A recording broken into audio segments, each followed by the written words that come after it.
Hi everyone, it's Lisa Wadigo here from the Critical Classroom. I know most of you are winding down for the year, but some of you will be thinking about what you're going to do next year. And I wanted to recommend a book to you. It's called Life Belong, Ali Drummond, A Life in the Torres Strait by Samantha Faulkner.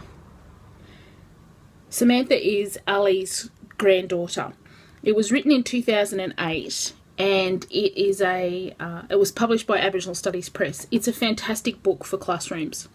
Well, no, probably not necessarily for classrooms, but for teachers. It's a fantastic teacher resource.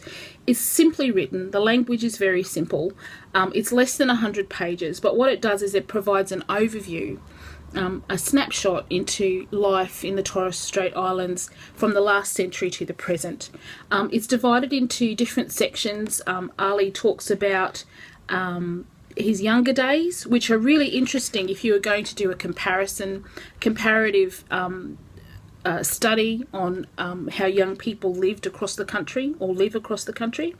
He talks about life in the water, particularly with the pearling industry.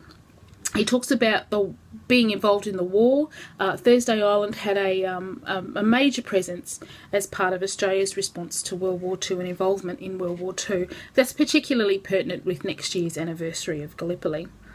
Life on the land, family and now are the other sections. I think that the book has poetry. It also has images, as well as text and memoir. What's really great is that, and I think I remember Dr. Sandra Phillips talking about it. She's a Murray academic specialising in literature, and she was talking about how, you know, our autobiographies are a major part of the literature landscape for Indigenous people.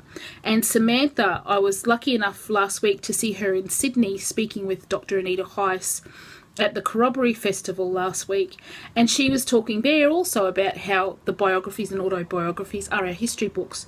So you're going to, as teachers, and educators, you're going to have to be a little bit creative in the way that you use it. It's not set out as a teacher in your sort of teacher guide format, but it's not hard to get through. It's a really, really good read. It'll take you a weekend. So you read it. I would recommend you read it 1 week. Read it in 1 weekend. Just sit down and read it once. And then read it a second time, going through and highlighting the sections that you can use with your classroom.